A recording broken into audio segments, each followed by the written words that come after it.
How do you create an extraordinary quality of life today? For nearly 2 decades, this one man, Anthony Robbins, has searched for and found that answer. Now, using education to teach and entertainment to inspire, his systems for change empower millions around the world to improve their lives. Live by satellite, on audio tape across 42 nations, from Russia to Germany, England to China, his impact is global. Oh, yeah. Tony Robbins is sought out as a peak performance consultant and turnaround expert. He has met with world leaders like Nelson Mandela and consulted with Mikhail Gorbachev. He has counseled U.S. President Clinton and Princess Diana. Tony Robbins provides the competitive edge in sports. He strategized with America Cubed, which brought home the America's Cup. He helped the LA Kings reach the Stanley Cup Finals for the first time in 17 years. Then, when Andre Agassi was ranked 30th, he asked Tony Robbins to help improve his mental focus. Within 6 months, Agassi won the U.S. Open and became the #1 player in the world.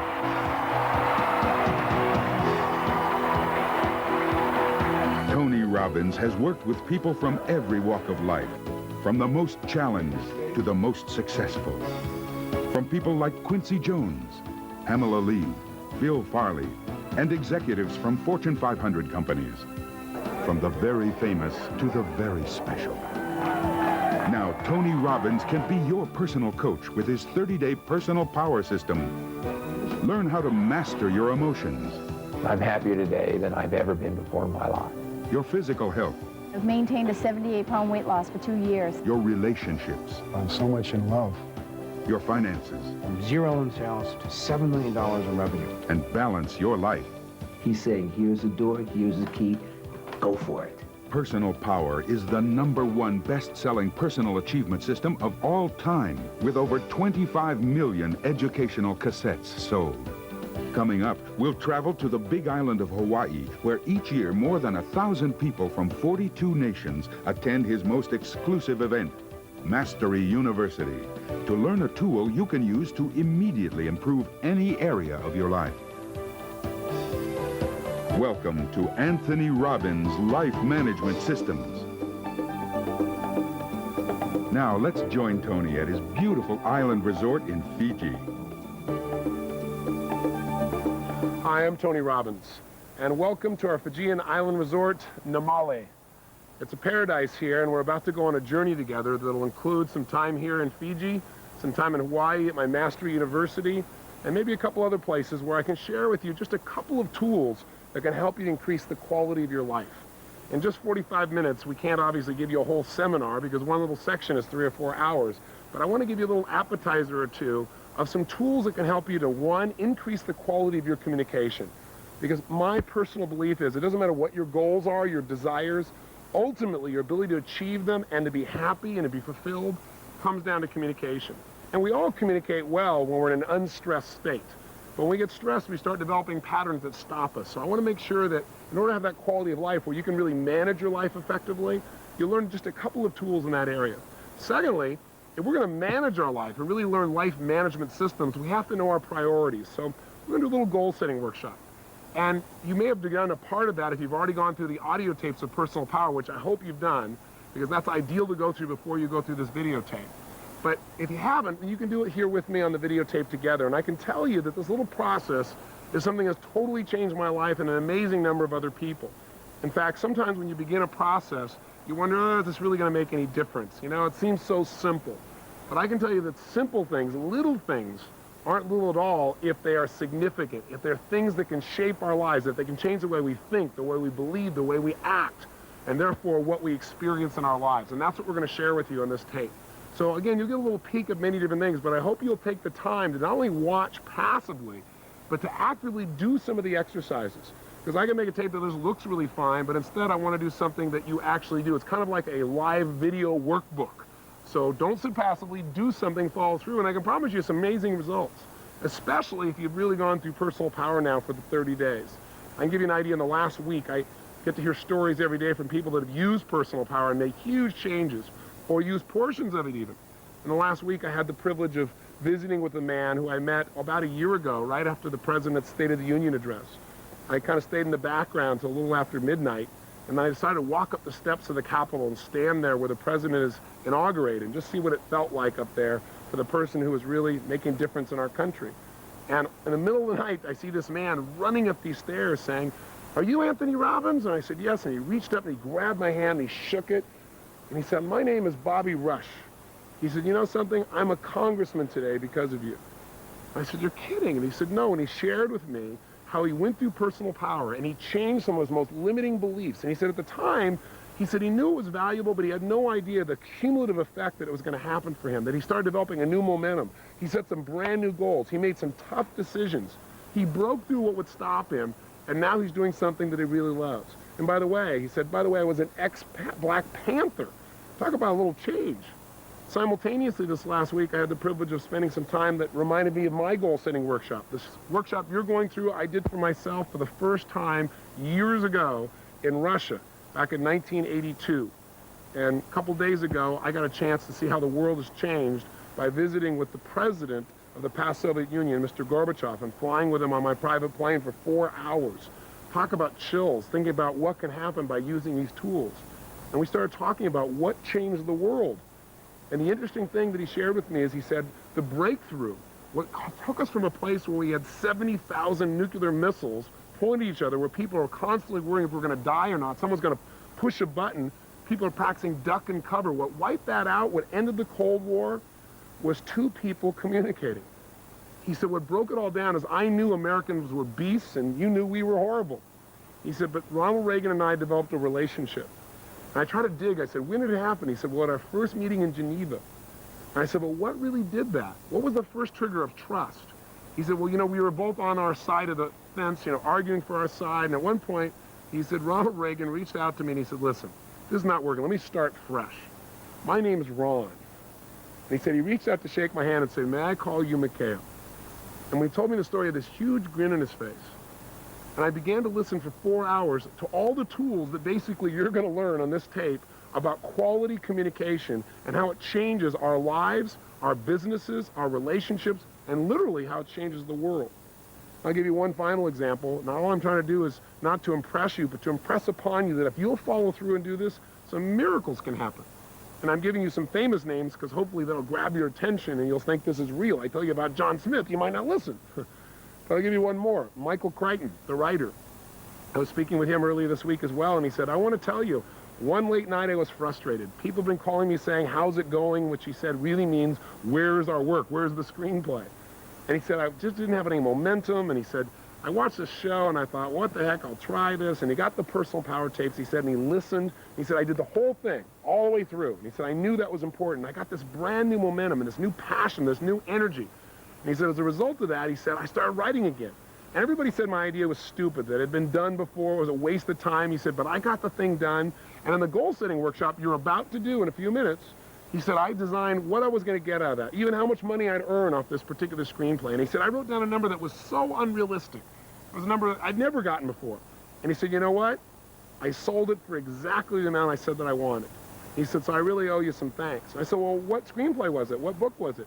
He said, Jurassic Park, the best-selling movie of all time. He said, I guess I owe you a little thanks. I said, well, thanks, Michael. The point is, this process you're going to do is simple. I'm not going to try and pump you up. I'm going to try and give you little pieces, but it's up to you to follow through. So will you do that? Please do. Don't sit passively. Take some major action. And again, know that we're just going to give you pieces of things. At the end, we'll wrap up together. Make sure, though, that you follow through on the 30-day tapes, because this is your bonus. Those tapes are the basis of this change. And I hope as a result of these changes, you'll want to take yourself to a brand new level. So let's begin. Let's go to our first venue, and let's find out what are some of the tools that can truly change our lives. Okay, good morning. Wow, good morning.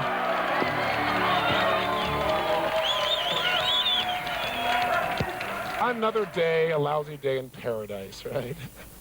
Today, we're going to do something that I'm incredibly excited about. You know, all the things we've done up until now, I know you've all felt huge transformation from. But today, when I first started thinking about it, I thought, oh, you know, this material is so important, but maybe I'll do just part of it because it can get digital. And also, we have joining us by videotape a brand new set of people who will join the 25 million people that have already been exposed to personal power. We've created Personal Power 2 now, the driving force. And in it, we're not just focused on how to achieve your goals, because as many of you know, you've become extremely successful. That's how you got here to be with me in Fiji, how you could afford to be here, both time and money-wise. But you've also learned by your own experience that that's not enough. You got to be fulfilled. So what I want to do today is show you some tools beyond what we've done here in terms of how to really be fulfilled in your values and your goals and your life, and really how to manage your life. Because how many of you found that as you become more successful, sometimes also you've gotten more stressed? Let me see your show of hands. Say, ah. And I can tell you that all of a sudden when I got 9 companies and 4 children, and I want to write books and do television programs, and now these United Artists Theaters that we do these seminars in all these cities simultaneously, and come here and do programs in Fiji, all that simultaneously, while it's an incredible benefit, incredible reward, even having multiple homes, you know, a real big problem to have, right, to complain about. But all those things make a demand on your time and on your energy, on your mental focus, and pretty soon, sometimes success starts feeling stressful. And you start achieving your goals and say, is this all there is? You know, why am I working so hard, you know? Like some people come here to Fiji and somebody says to them, you know, why are you working so hard? The Fijians will invariably ask people this. The guy says, well, I'm working hard because I want to make several $1 million so I can come here and lie on the beach. And the Fijian says, well, I lie on the beach here all the time. I don't have any millions of dollars, right? And when they have what they would call a quality of life, right? Well, so the person's, you know, so caught up in making a living, they aren't designing their life. I can promise you the impact will thrill you. By the way, let me tell you the other side, too. There's always 2 reasons to do things. One reason is for what you'll get. The other reason is for what you can avoid. You know, everything we do is to avoid what? Pain, and to gain some pleasure, the combination of the 2. So I can tell you that if you look around just in my country, and I know we've got about 7 different countries represented here, and people watching will be from countries all over the world. But in my country alone, to give you an idea, 1 out of every 2 couples who get married end up in a what? Think about that. 1 out of 2. Was it always that way? No. What's happened is we were told that in the future, when we had all this technology and all this information, what it would do is it make our lives easier. We'd have more free time. How far has that worked? Not very. For most people, they're working harder. They're more stressed today, even though they're living in the information age when everything's supposed to be so much easier. There's something that's shifting there, and it's because we're not managing our resources effectively enough. And that's what we want to change in this process. So part of what we're going to do here is take a look at what the cost is also if you don't do it and what you can gain.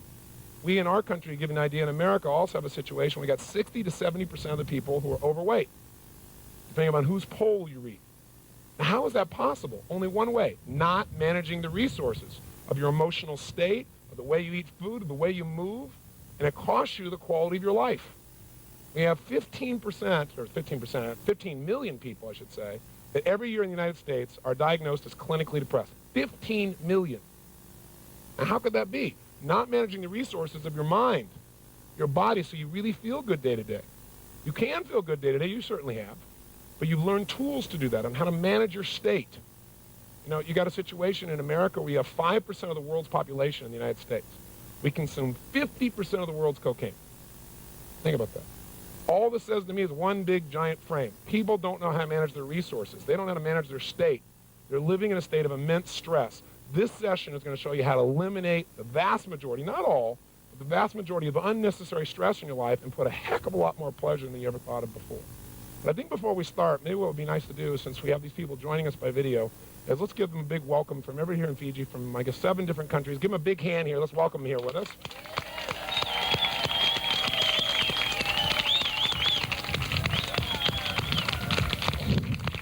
Oh, give them a big welcome. Crank them up here.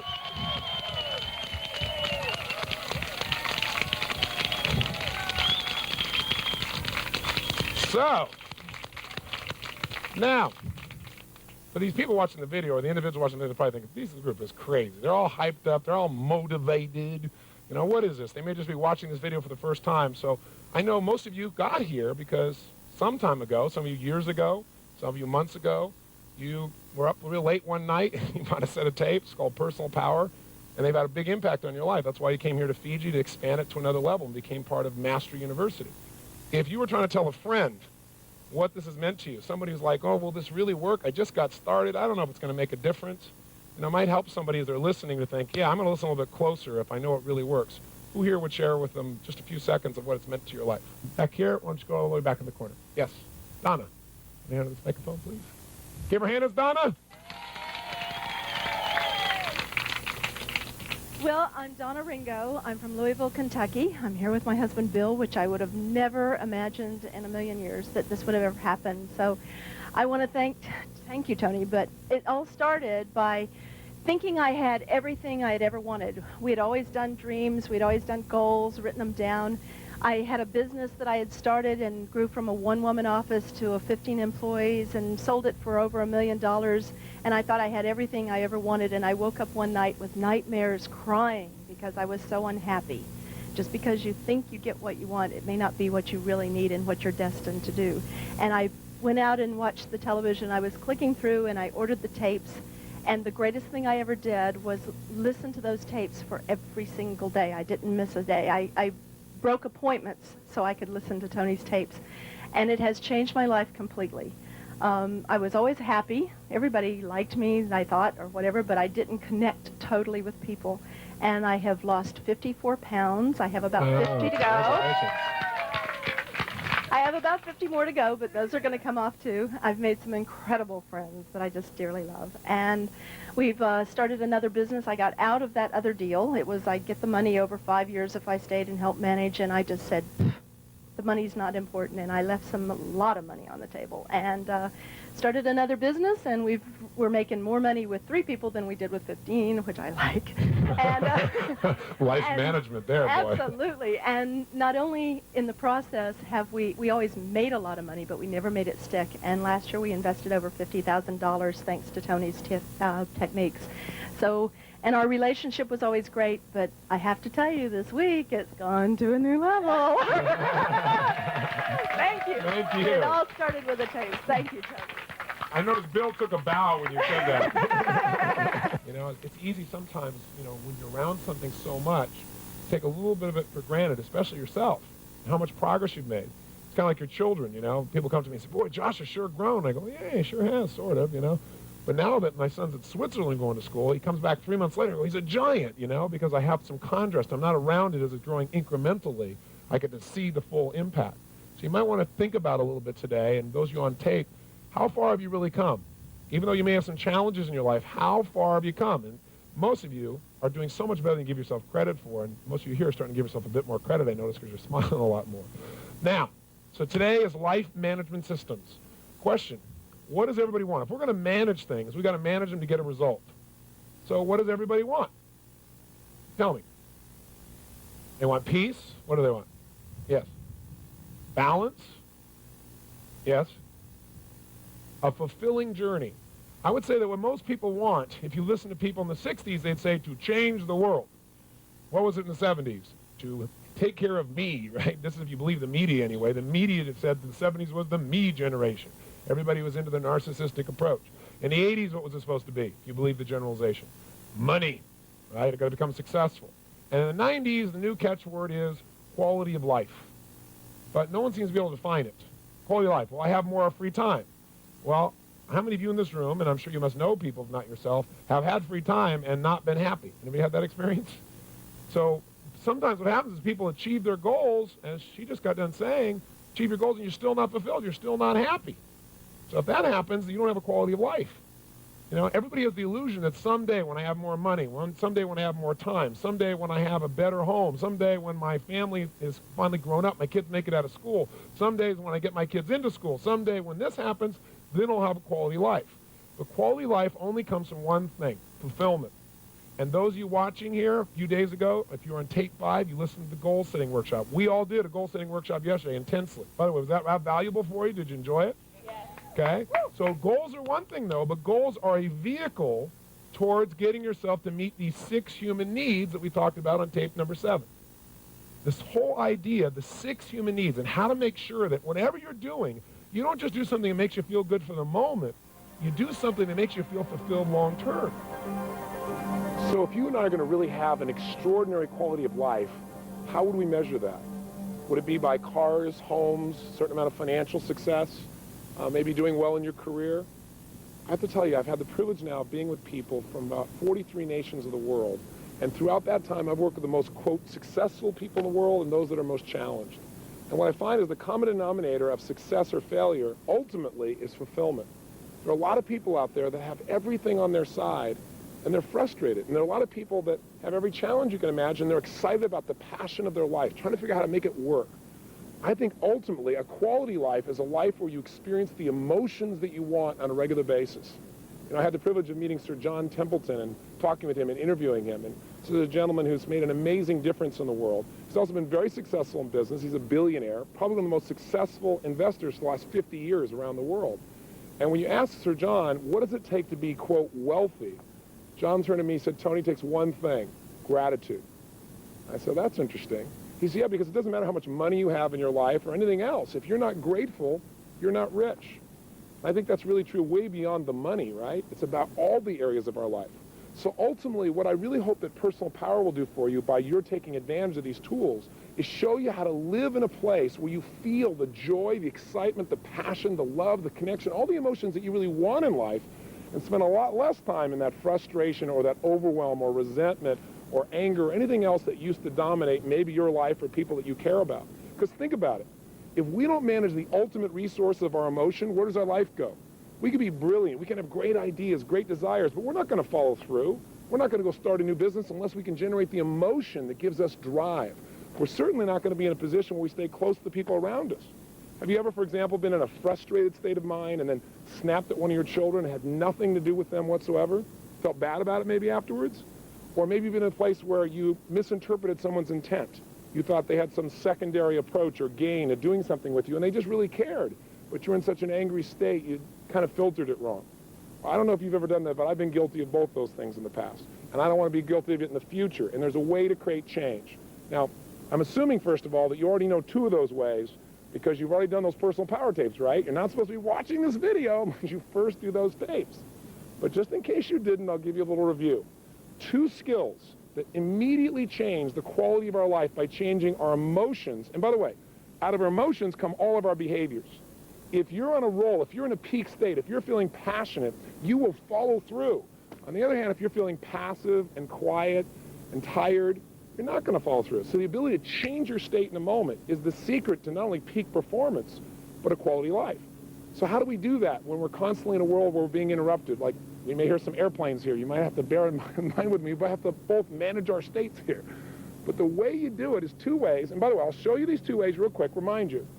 And then what we're going to do is I'm going to take you to Hawaii, and I'm going to have you sit in on one of my seminars, and I'm going to teach you a skill that'll show you how to immediately increase your drive to do certain things. For example, there's some things you know you need to do, but you have a hard time getting yourself to follow through. Or maybe there's some things that you want to do too much. Like you want to eat that pizza, you want to have that chocolate, you want to do something that's kind of destructive, and you need to lower the amount of drive, lower the urge to follow through. I'm going to teach you a really valuable urge management tool that's so simple you can use it immediately. But first, let's do a quick recap, okay? Number 1, whether or not we're happy or not, the way we feel determines the way we behave. So for example, can you remember a time in your life when you're really on a roll, where things were just flowing, where it's like it was effortless, where it's just like you didn't have to think about it, you just thought afterwards, how the heck did I do that? I'm sure you have. Have you also had times in your life, though, when you couldn't remember your own home telephone number or how to spell the word the, where it felt like you could do nothing right? And what's the difference in performance? You're the same person, you have the same ability or skill, but in one situation you perform brilliantly, the other one kind of brutally. The difference in people's behavior is not their ability in most cases. It's the state that your mind and body is in at that moment in time. So how do we change our state if we're feeling frustrated or we're feeling depressed? Well, first of all, we have to learn and pay attention to what we naturally do when we're in a peak state versus what we naturally do when we're in an unhappy state. And by the way, you can use this to change performance immediately. I've done it with top athletes. Some of you saw in the infomercial Andre Agassi. Now, a whole series of athletes I've done this with where I'll help them discover when they're at their best, they just flow. They don't think about how am I going to hit that ball. I asked Andre when I first met him, I said, listen, have you ever hit a tennis ball perfectly? And he said, well, of course. I said, well, then stop trying to figure out how to change your swing, and let's get you back in that same state of mind where you naturally do this. Let's find out what the triggers were. And the first place we looked is step number 1. To change your emotion, you must change the way you use what we call your physiology. That's a big word, but physiology just means the way you move, the way you breathe, the way you use your facial expression. I got some sun here, I'm squinting. It changes my state. But the way you move affects everything. So for example, if a person's feeling depressed, do they take on a certain physiology, a certain posture, a certain breathing pattern? I mean, think about it honestly. What's the posture of somebody who's depressed? Where are their shoulders? Come on, tell me the answer. I want you to think of it yourself before I say it. Good. Shoulders are down. Where's their head? Of course, down. What's their breathing like? Full or shallow? Of course, shallow. Facial expression, is it up and tight or slack? We both know it's slack. Now, how come you knew this before I said it? Because you've practiced this stuff before, haven't you? We've all been in that place where we're depressed and we're down. Now, what's interesting is, how do we treat that? What do we do with that? Well, what most people will do is they go take a drug. Or if people are really feeling down in life, they'll go drink some alcohol or maybe smoke a cigarette. Some people do something positive like exercise, which gets you to engage your body in a strong way, which, by the way, immediately changes your state. So what we might do is just try something simple. Might try just breathing differently. Might try standing up differently. For example, try it with something simple. Right now in your chair, one of the challenges I have as you're sitting watching Fiji and some of this material we're sharing is you're not in a seminar. In a seminar, I help you keep yourself in a peak state. Because the state of mind you're in determines how much emotion you're feeling, and the emotion attached to the information is what gets you to follow through. So right now, you're kind of passive. So right now, do me a favor and do you one too. Try this. If you were feeling kind of tired and bored right now, how would you be sitting? Hopefully not how you are right now listening to me. But how would you be sitting if you're bored and tired? Just try it. Come on, it's easy. Bored and tired. What happens to your shoulders? What happens to your body? What happens to your breathing? Bored and tired. A little frustration, that bored, tired, and frustrated. Right? Get that look on your face. Kind of right now, come on, try it. Just see what it's like in your body. See if there's actually a posture that goes with that emotion, a way of breathing, a facial expression. I think you know what it is. And if you went there real quick, that might be a sign you might want to change for the future. Now, in that state of frustration, imagine trying to design your life, trying to change your life. It's not going to happen. So now try this. Sit up in your chair right now. Come on. No one's watching. It's just you in this videotape with me. Come on. Sit up in your chair. Come on, sit up tall. Sit up like you'd be if you were really feeling unstoppable right now. Has there been a time in your life when you felt like you were on a roll?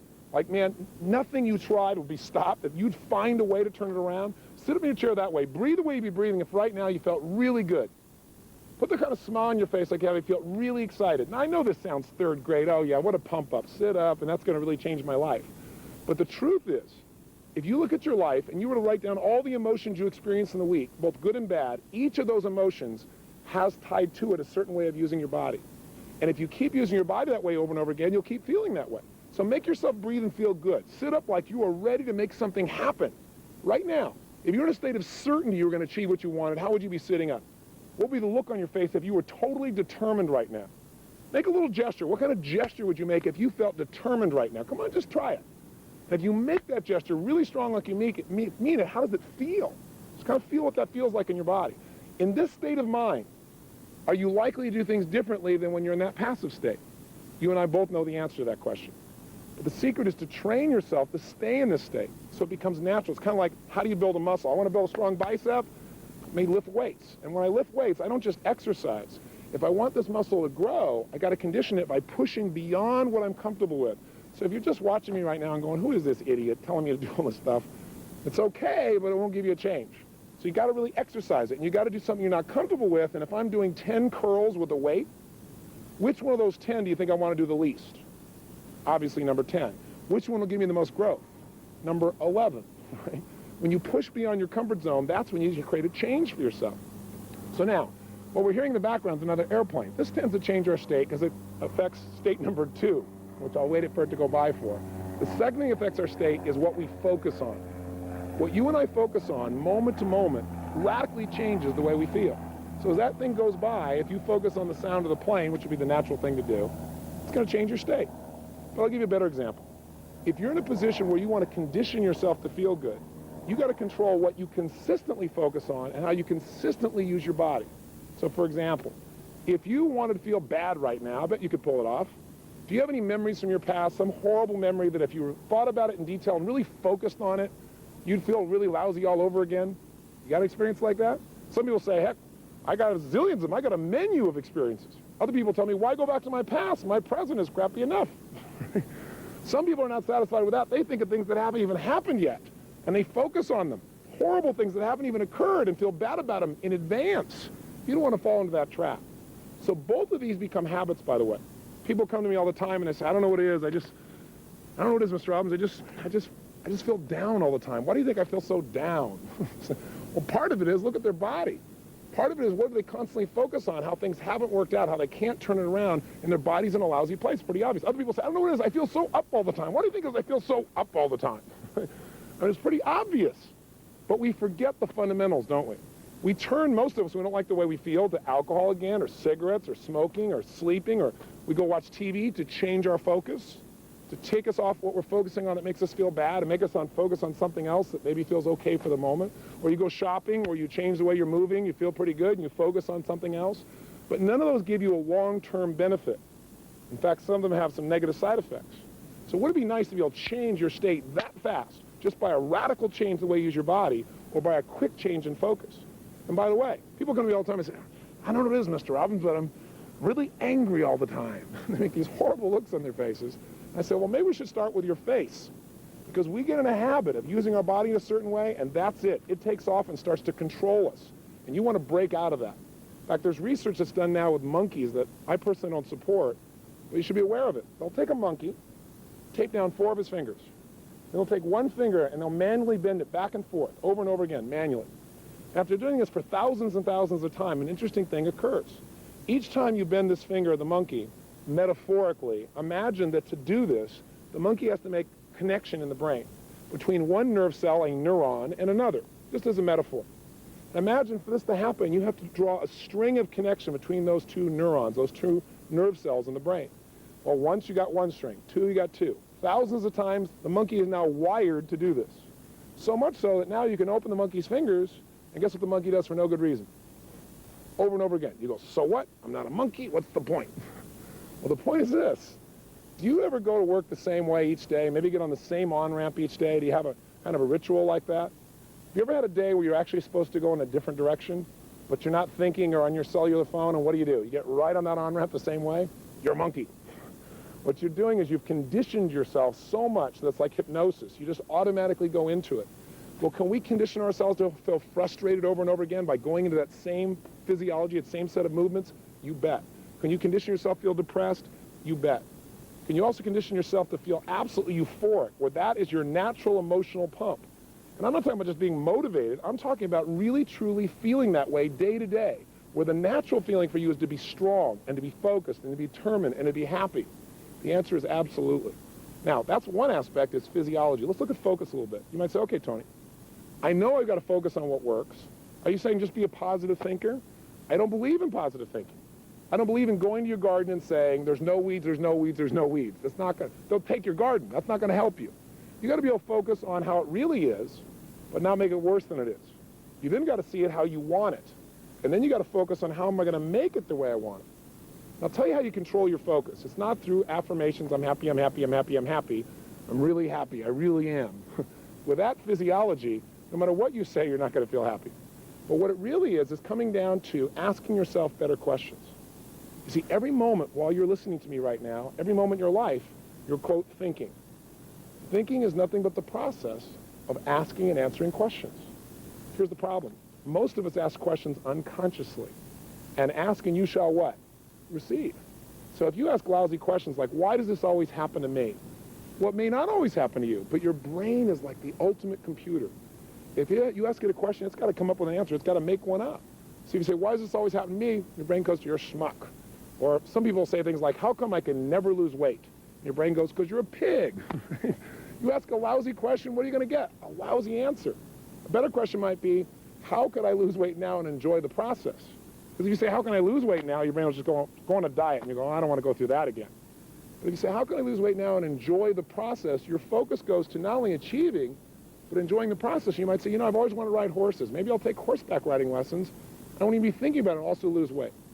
You get the idea of what I'm talking about? I'm doing it quickly because in Personal Power we've talked about these, but I want to remind you of them because the questions you ask yourself and the way you move radically changes the way you feel. The way you feel determines what you're going to do. In a frustrated state, you're not going to go out and be totally loving. In a frustrated state, you're not going to go start a business. Remember, it's not our intellect that makes us do these things. We don't marry someone because we made an intellectual list. You marry them because they ran off with your heart and you're passionate to be with this person. You love them. You start a business because you found some drive inside of you. Because it's hard to do those things.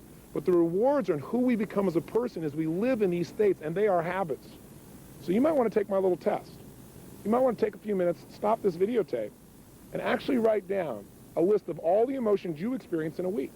I mean, both the good and the bad, honestly. Right? What are the terrible feelings? What are the not so good feelings that you not feel once in a while, but consistently feel? What are the great ones? And again, test this. And I think what you're going to find is you got probably less than a dozen emotions you experience consistently. And as a result of that, what's happening is at least half of them make you feel like heck. And as a result of that, what's happening? You should feel a smidge cranky when you see this because you're ripping yourself off. There are 3,800 emotions you could feel. So quality life is a life of powerful, positive emotion that you're able to share with the people around you, whether it be your kids or anybody else, because you're feeling it, not because you're pumped up, not because you're trying to be positive or give something to someone else, because you really feel that way. And if you got everything else in the world, you got the money and the homes and the cars, and you got success, and everybody respects you, and you've changed the world, but you're not happy, then you got a John Belushi on your hands. Guy that tons of people love, did what he loved in his life, and he's gone because he didn't make himself feel good. He made everybody else feel good. Or an Elvis Presley. Or maybe your neighbor. Or maybe you in your past. It certainly was my past. So I really want you to take a look at this. Let me offer you one other little tool, and then I'll take you to Hawaii. It's a simple little thing. So simple. See, I'm a big believer in profound knowledge. Profound knowledge to me is something that is so powerful, but is so simple. It's something that as soon as you understand it, whether it be a strategy or an idea or a distinction, that the minute you understand it, you can immediately change the quality of your life as well as anybody else's life that you have the privilege to actually touch. So here's a simple idea. I call it incantations. We all know about self-talk. You know, you should talk to yourself right. But you can self-talk yourself like crazy. You're great, I'm great, I'm great, I'm great, I'm great, and you still feel like heck. So that doesn't do it. We know about affirmations. I'm happy, I'm happy, I'm happy, I'm happy. The difference between an affirmation and what I want to talk to you about is something I call incantations. The literal dictionary definition of incantations is magical words spoken forth. Now, when you speak magical words, they have an impact on you. What's the magic that takes a word into something that actually changes our life? Well, repeating it over and over again is okay, but it's emotion. I mean, think about it. That's what starts wars. That's what makes you fall in love. That's what changes your life is emotion. So we have certain phrases that we say to ourselves a lot, over and over again. But when we say them and add emotion, they literally put us in a form of almost hypnosis, kind of like incantation. Think about the times of King Arthur and the spells that used to be put on people to turn them from a frog into a prince or vice versa. Well, we use these incantations all the time. People say to me things like, you ask somebody, could you go get me the salt? In their head, they're on the way in going, I don't know where the salt is. I really don't know where it is. It's right over there to the right. I don't know where it is. You keep saying, I just don't know where it is. You open the cupboard, you really look, you keep saying, I don't know, and finally you say, I can't find the salt, amazingly. So a person comes in, they walk right next to you, reach right in front of your face, and they go, what is this? You go, the salt. Have you ever had an experience like this, honestly? Well, the salt was right in front of your face. Did you see it? Yes. How come you didn't perceive it? Because you'd literally given yourself, in psychology, what we call a scotoma, a blind spot. You'd hypnotize yourself into literally not seeing it.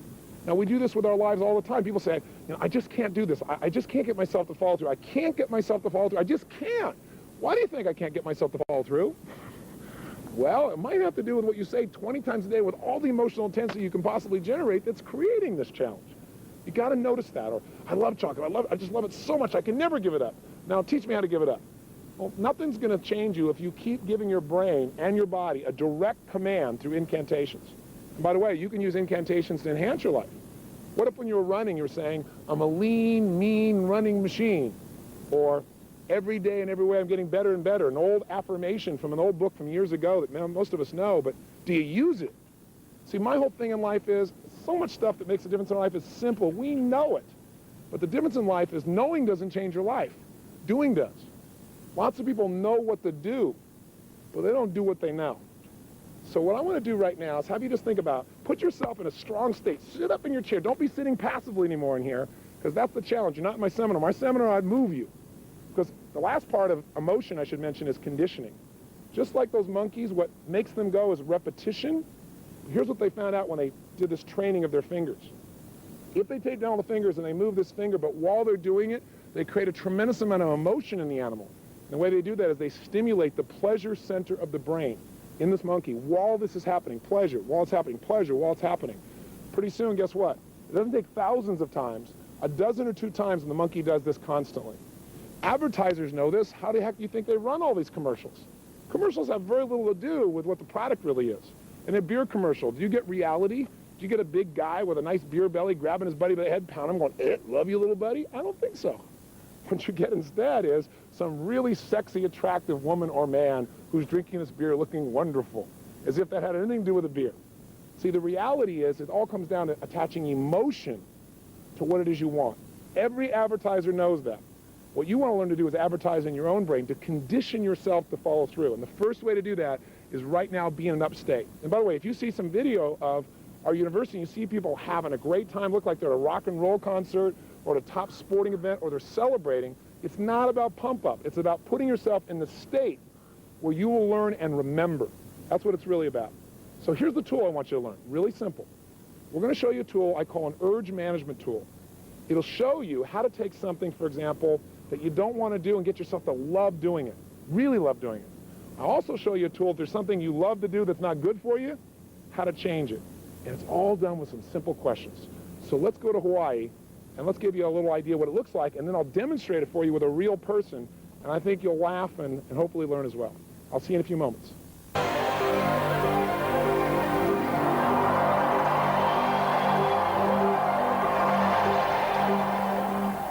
I want to give you one other little tool, and it's a tool that is so simple again. It's like my idea of profound knowledge is when you take something complex and you figure out how to make it so simple, anybody can do it. You can even use it immediately, it's easy, and it produces a result. Now, I'll tell you what the tool is. It's about how to change the quality of any experience you have in a matter of seconds. Any experience. Lovemaking, a business situation, a meal, exercise, anything.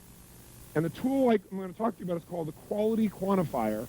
And what it really is about is how to increase the quality of any experience you have.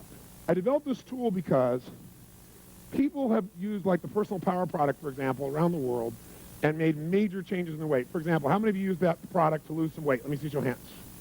Now, do people overeat every moment they're alive? Yes or no? They only eat when they're in overeating what? State.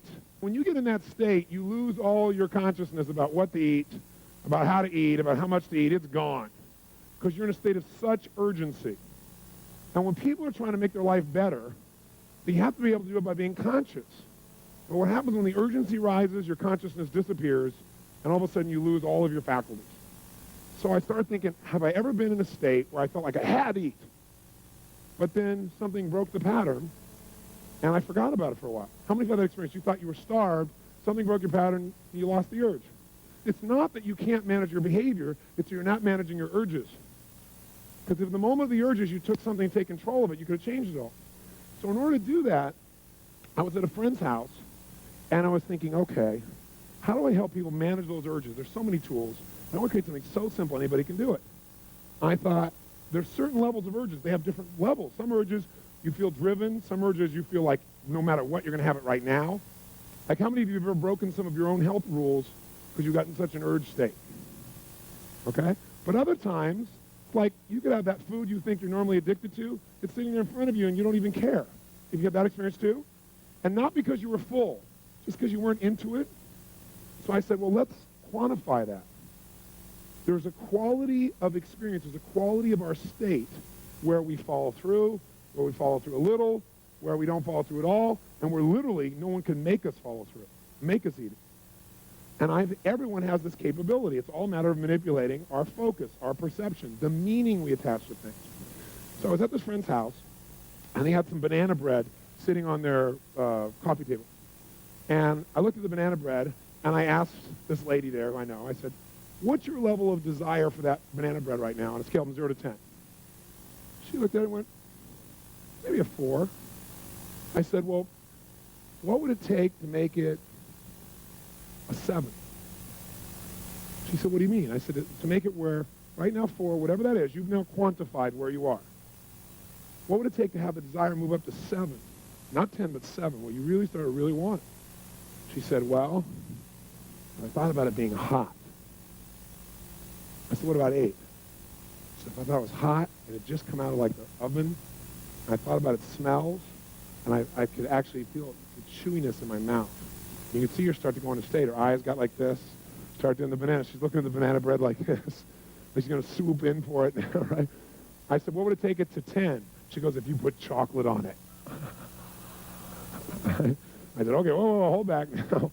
I said, what would it take for you to get it to 2? She said, to realize it's just cold and been sitting there for a while. And you could see her just drop down to it. So it's like a scale, right? I said, okay, what would it take for you to get to -2? And she said, I couldn't do that. I mean, I like it. I said, I know you can't, but if you could do it. Whenever people say they can't do something, say, I know you can't, but if you could, they'll give you the answer. If you're persistent. She goes, I guess if I looked at the grease on the napkin it's sitting on. And I thought about that going in and, then I wouldn't want it at all. You could just see her whole state change. I said, what would it take to make it -5? She said, if I saw all that grease like crumpled together, like coming out my pores, like acne or something. Ugh. I said, what would it take for it to be -10? She goes, oh my God, if I thought it was going to make me sick. She goes, if I thought it would make me sick, I'd throw up. Or, oh my God, I'd never do it. I said, what would that be? And she started getting this really state. I said, you want it? She goes, no, I don't want it. I said, well, come back here for a second. Imagine it being hot and moist and chewy. And she went, oh yeah. I imagine chocolate on it. So no, come back over here. It's really cold. See, it's cold. See that? And literally, I could just move her up and down the scale of urgency. So I'm watching this and I'm saying, wow, this is amazing. Being able to shift back and forth. And by the way, people usually, to get to -10, also have fear of loss. It's that they be sick, or they lose their freedom, or it would do something to them that's horrible, some form of pain. Pain, the loss of pain, the fear of loss, that pain, seems to push people through the roof for urgency. Like when you say, oh my God, I haven't eaten in 12 hours. That'll move you up there real fast. I'm starved. At the same time, you think something's going to make you sick, you'll avoid it at all costs. It becomes that other level. So I started saying we all have the resources inside to change where we are on the scale from one place to the other. But then I started using this thing, thinking, wow, I could do this beyond food. Most people in life have experiences where they go out and do something and see how it turns out. How silly. How stupid. So I was here in Hawaii for a program a couple years ago, and a good buddy of mine, we run together. We went out on a run, and it was a really hot day, and we were on the Big Island that year. And the place we ran was like where all the volcanoes have just desolate, made it desolate. There's no trees, there's nothing. And it was really, really hot, and there was no wind. So we went on this run, and we were just pushing it pretty good. We came back at the end of the run, and I said, let me ask you a question. I said, how would you rate that run we just did on a scale from -10, worst thing of our whole lives, to +10, the best run ever? He said, I'd say it's like a 6 or a 7. I said, that's exactly where I rated my head, too. I said, let me ask you a question. If you and I were going to go back and run again, is there anything we could have done that would have made it, if we decided it was going to be a level 8 run, could we have done that? If we decided in advance it'd be a level 8 run, could we have done it? He said, yeah. I said, what conditions would we have to create in our head, on our bodies? What would you have to do to make that a level 8 run for you? He said, if we would have run like in unison as we're running, because sometimes you went ahead and I went ahead, and we went back and forth, and sometimes we went back here and there, and sometimes we're teasing each other. But if we were running in unison, he said, that'd be an 8 for me. I said, wow, that's pretty cool. I've never thought of that. Yeah. I said, what would have made it a 9 for you? He said, a 9. He said, if we've been running in unison and we were running like doing a cadence or something, like saying something, was doing it in unison, he said, it would be awesome. You guys had a military background. Cadence, right? And I said, well, what would have made it a 10? He said, we've been running our guts out, right? I mean, we couldn't even breathe. We're at the end of it. We've been in unison. We've been cranking, and we just collapsed from total intensity and exhaustion. I said, you know what? I said, I now know why you're always getting injured. Because he's always getting injured when he's exercising. Because the only way for you to have a level 10 experience is to push yourself beyond what is helpful and be totally anaerobic. And he went, whoa. I said, you're totally right. So I want to have a great experience. My complex equivalent in my head of a great experience is so exhausted and I have nothing left. I said, so I've discovered in my life there are lots of ways to have a level 10 experience. There isn't just one way. So how can we have a level 10 experience but not be burned to the ground? He said, wow. Thoughtful. He said, well, if while we were running, we would have noticed, the water in the distance and noticed the different shapes of the lava. If we would have, as we're running, looked back at each other and smiled a few times while we're running in unison, if we would have brought like a piece of music for the last part of the run that we could have turned on, and we could have cranked to and felt really good to, but not been exhausted, we came up with all these things that made a level 10 run. So what I do now in life is when I'm having an experience, I ask myself, what's the quality of experience I'm committed to having? I don't wait and hope it shows up. Does that make sense? Because if you wait and see, you get what shows up. You decide in advance what's the outcome. And the way you do that is you give a numerical number to it to start with. You say, where am I right now about doing this run? You might wake up and go, I'm at level 4 about doing this run. What do I want this run to be? And you may not want it to be a 10. But you probably want it to be in the 8, 9, 10, 7, 8, 9, 10 range. You say, okay, I want it to be at least a level 8. Then you ask yourself, what conditions would I have to create in myself or in the environment?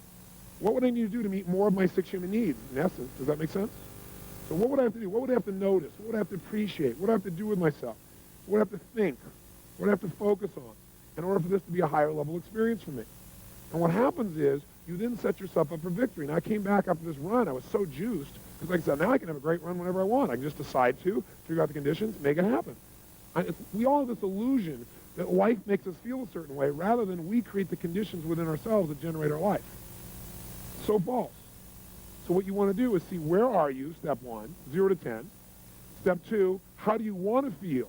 Describe some of those feelings. Step 3, give it a numerical number. It's going to be a level 8 experience or 9 or whatever. Step 4, what are the conditions that I can control? Not, I'll be happy if you do everything I want. And then go do that. Now I'll give you an example of this also. At the same time I was there, I shared this with a group about my run with my buddy. And this one man raised his hand. He said, but running for me is a -10 experience. I said, why? He said, because I'll die of a heart attack. I said, have you died in a heart attack in the past? Is that how you know? He said, no, but I was running one time. My heart started beating out of me. I said, well, how long ago was that? He said, it was 10 years ago. I said, well, are you in better shape, worse shape? What does your doctor say? He said, oh, my doctor says I'm in really, really great shape, but I can never run again because I know what that means. I said, well, great. Tell me what it means. And so he told me what it was at -10. I said, what if it was only -3? I didn't go to +10. That's too big a jump. Do you follow me? One of the big things is you go, I'm going to have a level 10 experience, and you don't even know how to do a 4 yet.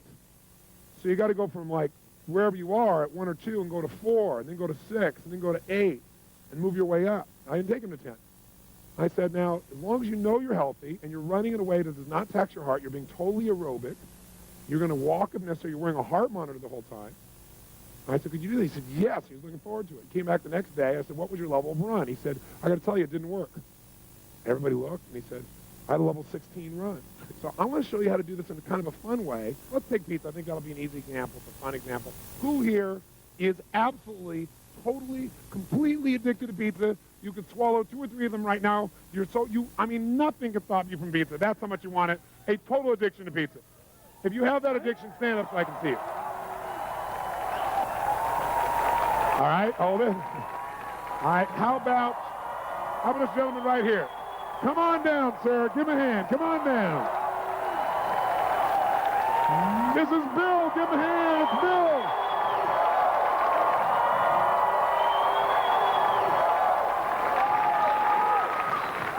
First point is you got to recognize where you are currently about the task at hand, whether it's running, whether it's pizza, anything. So you're going to assign a numeric value to your experience. You're going to say on a scale from -10 to what? +10, where are you? So we'll say to you, on a scale, Bill, from -10 to +10, where are you around eating pizza? +10. +10. Is it just +10 or is it above +10? +12. +12. Is that about accurate? Yeah. +12, okay? So then, most people never decide in advance the level of quality, pleasure, joy, excitement, or even pain that they're committed to experiencing to a given task in advance. So the second step is to consciously describe what feelings you want to experience while doing a particular activity. The third step is decide and quantify. You say, I'm going to give it this quality, I'm going to make it a level 10 experience, 9, whatever. The fourth step to the right here is you're going to ask yourself the question, what conditions must I create inside myself or the environment in order to experience this at a level of quality, at level whatever? Okay? What do I need to focus on, appreciate, what do I need to do with the task in order to change how I feel about it? What we'll do here with Bill is we will ask him where he is, and we'll get him to move things for us and tell us what he has to do to change it on the scale. So, Bill, if you imagine this is our scale from -10 to +12. We'll have to add 2 more here for Bill. Okay, so +12.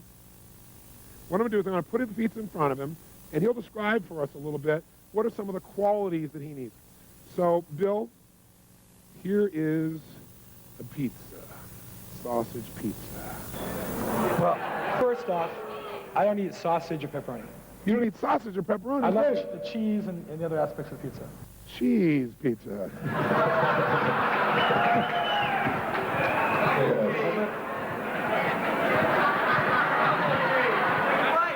What's your level of desire for this pizza? Right now, it's only a 10. It's only a 10. It's only a 10. Wow, it's not really warm. Not really warm. Well, imagine it warm. 10. 10. Imagine it getting warmer. Can imagine some mushrooms on it. Okay, imagine some mushrooms on Maybe it. a 12. The 12. So imagine it with mushrooms on it, warm. Sun-dried tomatoes. Some dried tomatoes. Dried tomatoes, mushrooms, cheese, melted cheese. Look, dripping with cheese. Dripping with cheese. Dripping with cheese. Extra cheese. What kind of cheese? Extra cheese. Extra cheese. What's your level of desire at that level now? Mine, About 15. about 15. Okay, so extra cheese, does that help him get in that state? Well, let's write down, what does he do to get it higher? Write it down on your little sheet here. To get even higher, what does he do? He adds in his mind that it's really hot. He adds in his mind that it's got mushrooms. And to get it to 15, he puts on extra what? Look at his face when he even says it. Look at his face. And sun-dried tomatoes, thank you. Now, think about this pizza now, and I want you to take this pizza, if you would, and put it down, if you would, to level 8. Go ahead and hold it with the other hand. Level 8. Tell me, what do you got to do to make it level 8? Plus 8. It's not really, it wouldn't be warm. To be warm. And maybe it's just cheese pizza or... Oh, I gotta give you, I'm sorry, I gave you the wrong one, didn't I? Yeah. There we go. Yeah, if it wasn't really warm, if it was just slightly above room temperature, maybe it'd be an 8. Slightly above room temperature, which is about what that one is. Okay, so that's an 8. Bring it down to a 3. It'd have pepperoni and sausage on it. Okay. Hold both of them now. It looks more attractive when he's got more. Did you see his face? Oh. I just don't want to drop it. Okay, that's fine, no problem. So make it a 3 and it's got sausage on it because you don't eat sausage or pepperoni. Because after all, you're one of those guys that has a pizza and a light beer. I don't drink beer either. Oh, okay, you don't drink beer either. Do you have a soft drink? Diet Coke. Before the seminar. Before. I understand. I'm not on your case. I'm your buddy. But isn't that what we all do? It's not just him. Yeah, give me a big extra cheese pizza and a light Coke. Okay, it's a sausage.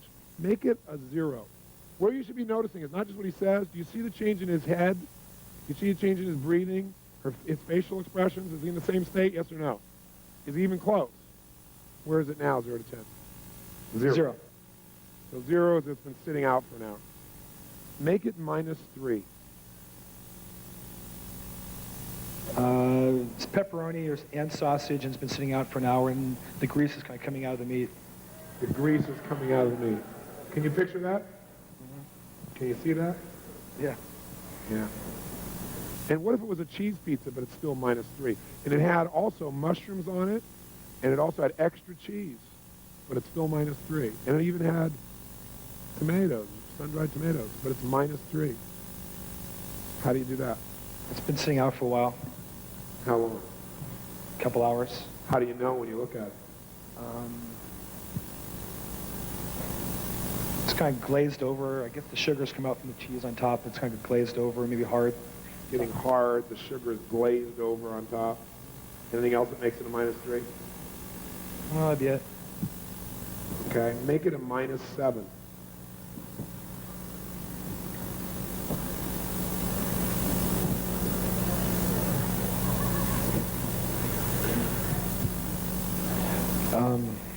I can smell the meat kind of rotting a little bit. Smell the meat rotting.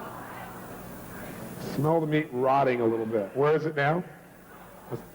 -7. It's at -7. Bring it down to -9. But it has no meat. That's -9. It has mushrooms. It has extra cheese. It has sun-dried tomatoes, and it's -9.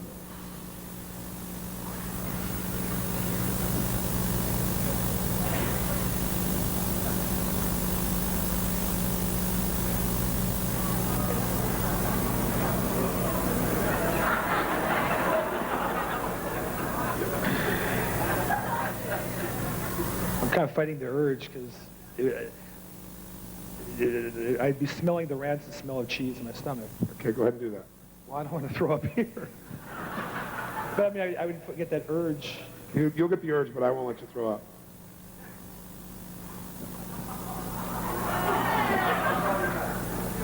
Tell us when you're at -9. You won't throw up till we put you at -11. We won't take you that far. But you'll be real close.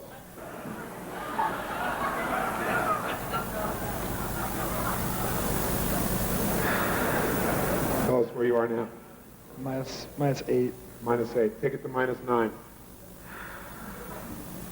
What are you focusing on? Take it to -9. The smell. Smell of what? Like cheese, rotting cheese. Rotting, rancid cheese. Can you see what it looks like too? And smell it? I couldn't even look at it. Can't even look at it. Go ahead and look at it while you say that. Look at it. Think pizza. That's it. Just look at it and think pizza. Tell me when you're at -9. Imagine mushrooms, extra cheese. Mushrooms, extra cheese, pizza. That's it. Mushrooms, extra cheese, pizza. That's it. Mushrooms, extra cheese, pizza. Where are you right now? Scale from 0 to 10. Mushrooms, extra cheese, pizza. Smelling the rancid smell. Look at the pizza when you think about it also. See it and smell it. That's it. Hang on, hang on, hang on. That's it, that's it. Mushroom, extra cheese. Smell it.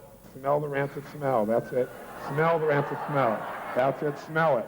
Smell it. There it is. Smell the cheese. You can smell it. That's it. Smell the extra cheese. That's it. Smell it. Extra cheese. I'd like some extra rancid cheese. Where are you? 0 to 10, right? -10 right now. -9, -9, -10. Don't go to -11. Don't go to -11. Okay.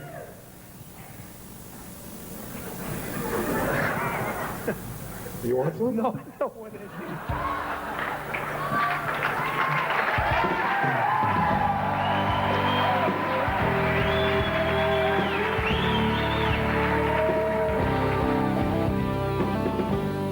So does that look like a fun and hopefully valuable tool? I know it's deceivingly simple, so you might say, well, I don't know if that's really going to change the way I really feel, or maybe it'll change the way I feel for the moment, but it's not going to last. In fact, Lisa Gibbons, who was the person who interviewed me in the infomercial that you saw before you got these tapes, she was at that program, and afterwards she came up to me and she said, how did you know he was going to change so fast? I said, because everybody does. We all have the same nervous system, and when we use it effectively, it's like a computer. When you know the right code, you can change it rapidly. It's this hypnosis we have that change has to take forever. It has to be painful that keeps us from changing. And I said, it'll last. You watch. She said, well, we'll see. So we just followed up about a year later with this gentleman, Bill. And what's interesting is, not only has he not touched any pizza for an entire year, I mean, not even close, but he said he's never touched any more cheese. And here's the best part. Is it because he can't? No, he could go back and change it tomorrow if he wants to. I'm not about taking away people's choices. But he doesn't have an urge to. He doesn't have any desire, is what he said. I just don't want it. Wouldn't it be nice to eliminate one of your addictions through this simple process? Now, it's true if you are, like, say, loving chocolate, and you keep saying, I love chocolate, I just love it, I love it, I love it, I love it, I love it, and you give yourself this incantation, remember that? Or with all this emotional intensity, you talk about how much you love it all the time, and then you go to do this to change, highly unlikely it's going to last because you're going to be giving your brain a different message. So you have to make sure that you control your internal dialogue by creating a new incantation that supports you, and you have to make this adjustment. So I want you now to do this so you see that it really works. You can do it with food, you can do it with something that you're doing right now that's not so good, and figure out, okay, if right now my level of desire for this food is at a 9, and I don't want to eat this food or this alcohol or this whatever, how would I lower it? And don't try and go from 9 to 0. It might be too big a jump. I'll say, well, what would it take for me to only like it enough that I consider it on a 0 to 10 scale to be a 7 or a 6? And really think about it. And by the way, the state you're in when you're asking these questions makes a big difference. If you're sitting passively going, well, what would it take for me to feel like a 7? Your brain won't have the answer. You got to ask a question where you're telling your brain, I expect the answer. You got to have certainty when you ask a question that you're going to get the answer. If you don't have certainty, it won't work. So put yourself in a peak state and then say, okay, now what would it take for me to have this be like a 3, a 0? And write it down, and you'll find a little chart that's enclosed with this videotape that can help you track it. What about a -2? What about a -6? And what you'll find is exactly how to increase your desire, or decrease your desire, I should say, or increase it if you want to. And by the way, what is this really about? Quality of life. We talked about setting goals for quality of life. Here's what I want you to do. I want you not just set a goal for the quality of your life. I want you to decide and make it happen. And the way you do that is if I'm going to go on a run here on the beach, I don't want to just go for the run and see what shows up and whether I enjoy it or not. I want to decide in advance what the quality of that run is going to be for me.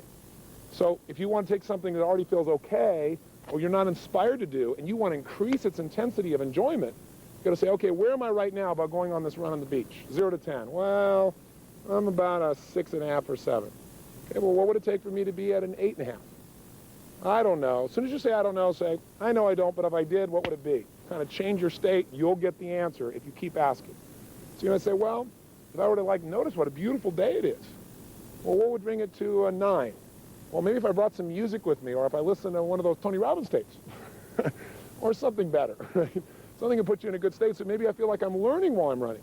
Well, maybe I could get it to a 9.5 by doing an incantation as I'm running. I'm a lean, mean running machine. Or as I'm running, all I need is within me now.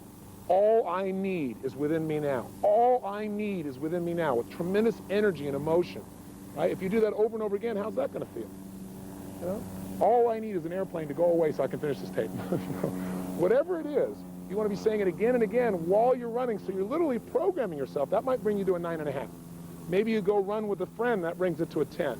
The point is really simple. Don't settle for whatever life gives you.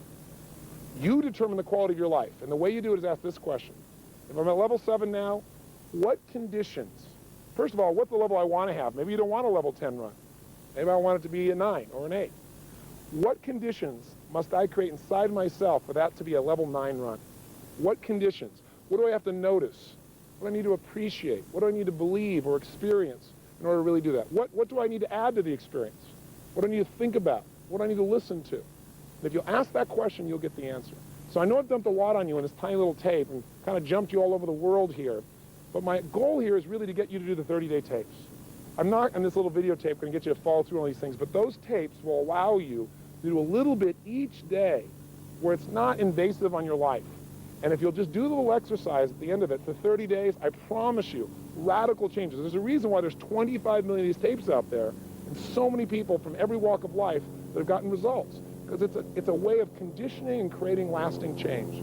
So please, go do those tapes, and if you're done, then I'm sure you've already got a great story to tell me. So when this tape's over, make sure you do this exercise. Don't say, oh, that was kind of interesting. Stand up and do it. In fact, before I leave you, stand up. Come on, get up off the chair. Stand up just for a second. Come on, stand up. And as you're standing up right now, try something real fast. Stand the way you stand when you're not sure what to do, when you're feeling kind of uncertain. In fact, if you want to try something right now, think about something that you'd like to have happen, a goal or desire. And right now, stand the way you stand when you hope it works out. Come on, try it. How do you stand when you hope? Where are your shoulders when you kind of hope so? Sure hope it works out. I hope this darn tape program makes a difference in my life. Sure hope so. You know? How do your shoulders look? What's your breathing like when you're uncertain? You don't really know. Where's the weight in your body? Where do your hands tend to go? Say something in an uncertain tone. There's nobody around, it's just you and me on tape. Go ahead, try it. Yeah, I hope so. Hope. What does that feel like? Is your voice loud or quiet? Slow or fast? Shoulders, hands, where do they go? How does it feel about your ability right now to actually achieve this goal? Probably not very great. When you think about it, maybe you think about it working and also not working. Now try this. What if you were worried? What would you do? Try and be worried a second. What do you do? Maybe tense up a little bit? Get out of that. Put yourself in a state of certainty right now. How would you stand if you were absolutely determined that your goal would become a reality? That you were going to use this to truly change your life? Come on, if you're not standing up by now, please stand up. Right? Stand up. Feel strong. How do you stand when you are totally determined to make something happen? If you knew beyond a shadow of a doubt, you have decided this will be and therefore it will be. If you didn't even know how you're going to do it, but you just decided you were going to find a way or make a way. Have you ever been in that place where you felt like you're in a role, where you felt like nothing was going to stop you? Even if you haven't, stand that way now. Who do you know who's unstoppable? Stand like that. Pick some movie character, an Arnold Schwarzenegger or somebody outrageous, and be in that state.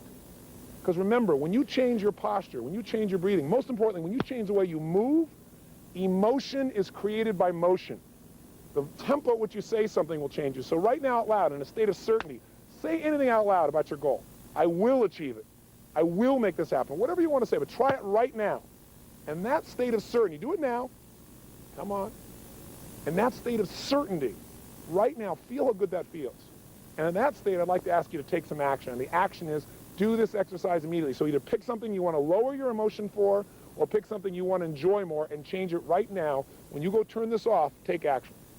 If you do, I'll know you'll have some nice results to tell me as well. And I hope, after you finish these 30-day tapes, you'll write me a personal note about what's happened in your life. That's what I do this for the most. That's what juices me.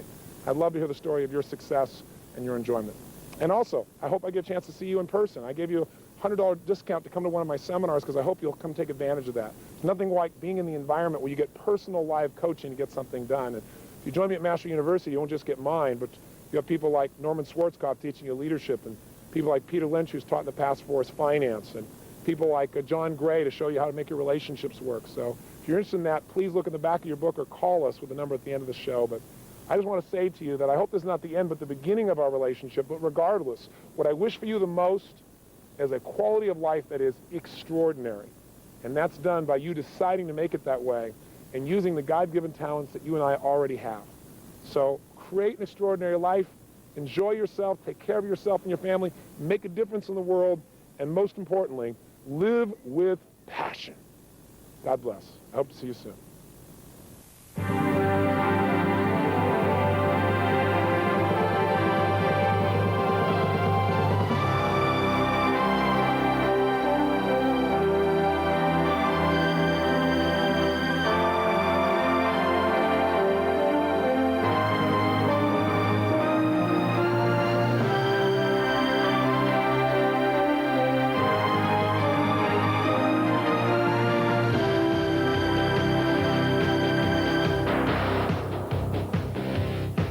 I've had one damn cookie. I got a little taste of it. I'm hungry. Bring me some cookies.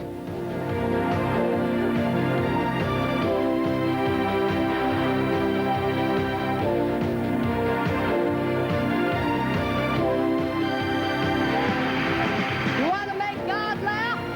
You tell him your plan.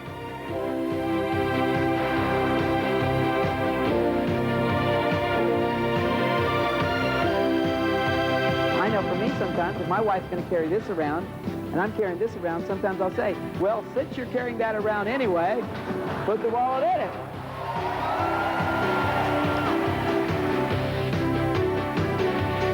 If you competed with those folks, you knew they were great.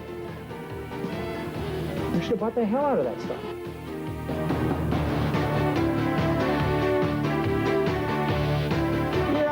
You know, one of the problems I always have with Tony's groups is they never have any enthusiasm when I talk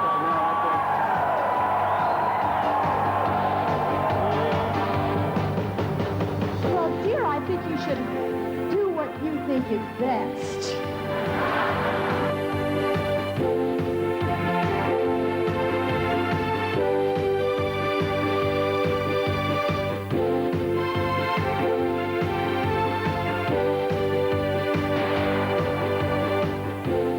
Join the masters of our time.